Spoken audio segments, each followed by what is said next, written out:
Welcome, and thank you for joining us live from NASA's Kennedy Space Center, where we are beginning a new chapter in America's human spaceflight story. We are so humbled to have thousands of people here in person to witness this, and the many more watching online from around the world. I'm NASA's Megan Cruz, and this is NASA astronaut Nicole Ayers. Thanks, Megan. What a historic day to be here. What a historic day to be here. Obviously, for what we see right behind us here, the SLS rocket and Orion spacecraft on Launchpad 39B. Artemis 2 is a nearly 10-day flight test to prove NASA can safely fly astronauts around the moon before attempting to land on it in just 2 years, hopefully. Yes, like you said, it's a test flight, so we're going to put humans on this rocket for the first time ever, and we're going to test out the systems on board and hopefully get around the moon. And in charge of liftoff today is Launch Director Charlie Blackwell Thompson. She and her team are just across the street from us inside of the Launch Control Center. They kicked off continuous around-the-clock operations just before 5 p.m. on Monday and started fueling the rocket about 4 hours ago. That cap will also connect into the suit, which then eventually connects into the capsule through an umbilical there. So there's a lot of cords and wires. You can see them tuck in that cord under his chin right now. And so the suits they're wearing, they're called the Orion Crew Survival Suits, or OX suits. And so they're worn for launch and reentry or during high-risk or emergency situations. And welcome into Firing Room 1, a historic firing room here at the Kennedy Space Center in Florida. It's a pleasure and an honor to be here reporting what's happening as we lead up to countdown and liftoff of Artemis 2. So far, looking pretty good. You see the rocket out there on the pad. It is launch day, and we just got that crew weather brief that you were talking about from Launch Director Charlie Blackwell Thompson to the crew. It looks like a countdown at this point is in good shape, and that's great news. Fueling continues to track well. We just reached all stages replenished. Now, Reed Weissman is a Baltimore native. He's been in space once before as flight engineer for Expedition 41 aboard the International Space Station from May through November 2014. And so now here we are, pilot Victor Glover. NASA selected the California native as an astronaut in 2013. At the time, he was actually serving as a legislative fellow in the United States Senate. His first trip to space was in November 2020 when he launched as pilot of NASA's SpaceX Crew 1 mission. That was the first operational mission of NASA's Commercial Crew program. And so it looks like Christina here has completed her suit leak checks as well, her communication checks too. Yep, they've already got her gloves off. They're getting ready to kind of hang out and relax a little bit, I think, before they walk out. She is a mission specialist for this mission, native of Grand Rapids, Michigan. Was selected to the astronaut corps in 2013, so actually same class as Victor.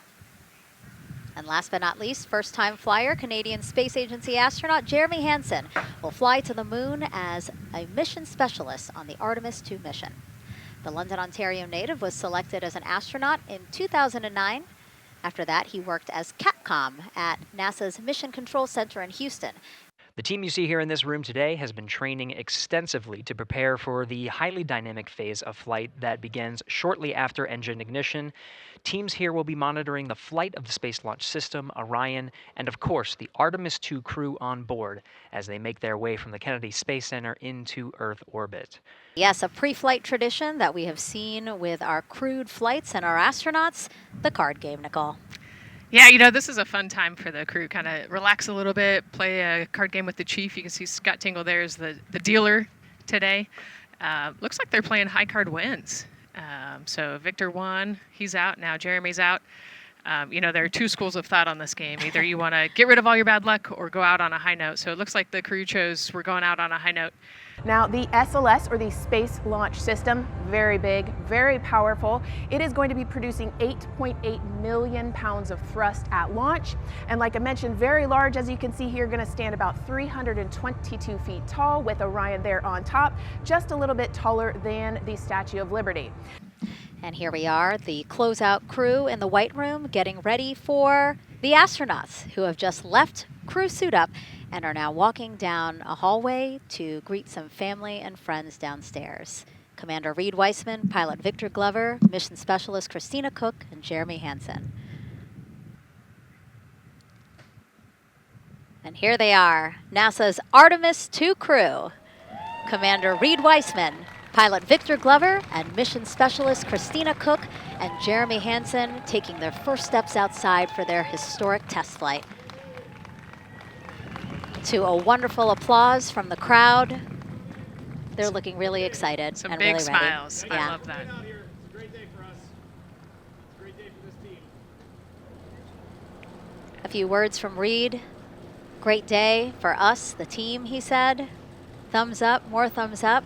Of course, a lot of pictures. We hear some camera shutter clicks back there. I love the energy of this crowd. Let's go. And so now the crew walking over to each of their pens.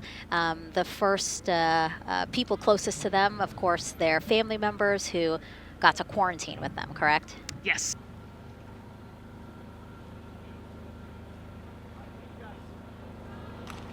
You heard Reed there saying, "Thank you guys," as the crowd picks up again with their applause, and the four of them step into their Astrovan.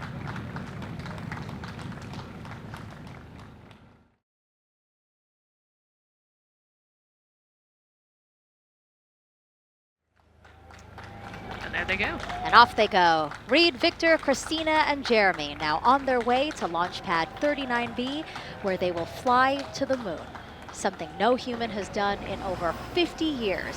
They may also set a new record as the farthest humans have ever been from Earth, a record set by the Apollo 13 crew almost 56 years ago today.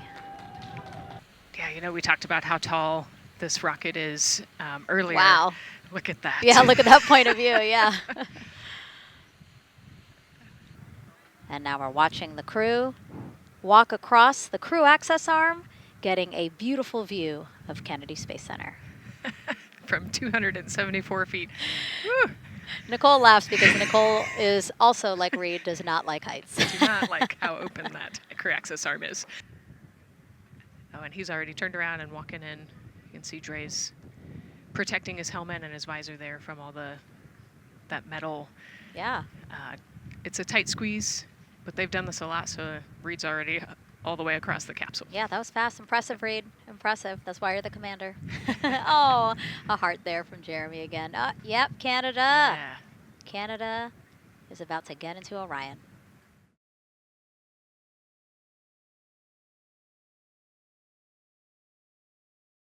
This is a camera shot of behind Reed's head. So Reed, while Andre is buckling him in, it's a 5-point harness. Reed was configuring his control panel. Yeah, the displays. We're getting the displays ready so that they can monitor all of the systems and monitor the launch as they go. Christina there signing the wall. That they're working there. And there's a heart from Christina Cook. Great to see that as she gets ready to get into the Orion spacecraft, one that they named Integrity. It certainly fits this crew from what I've observed. Drag on camera, like we were saying, that kind of moves around, so sometimes it's hard to show that, so there you have it. You can see that the closeout crew has closed the side hatch. And so right now, that's a panel that they have to close out in order to then close the next hatch, which is the launch abort system hatch. We are currently not working any constraints with regards to the rocket or the ground systems. But the launch team has been made aware of an issue that the range is working. And currently they're monitoring that work that is going on over at the range. We understand that that issue is related to the flight termination system. Now, the flight termination system, just to give you a quick explainer, every rocket has a flight termination system. It's the system that the Eastern Range here uses in order to send a destruct signal to a rocket in case it veers off path. So it's a very critical important safety component. The bottom line of all this is, at this moment, the range is no-go. But that is not stopping us from moving forward in the countdown. We can continue to process and work the countdown. The closeout crew will continue to do their work, and the launch team will continue to do their work as well. We're just getting an update, in fact, about what I was about to report out on the range, and the good news is the range is go. As we see now live inside of the White Room at the launch pad, the closeout crew has closed the launch abort system hatch. You saw there, we took it live. Took a lot of them, I think all of them. Except for one. I think it took all 3 or 4 of them to push that hatch door close, and then they felt around the perimeter of the door to make sure that everything was sitting just right. We currently are hearing the launch team is working an issue that was reported out with the LAS. At least there's an issue apparently with a battery on the LAS. The engineer who is in charge of the launch abort system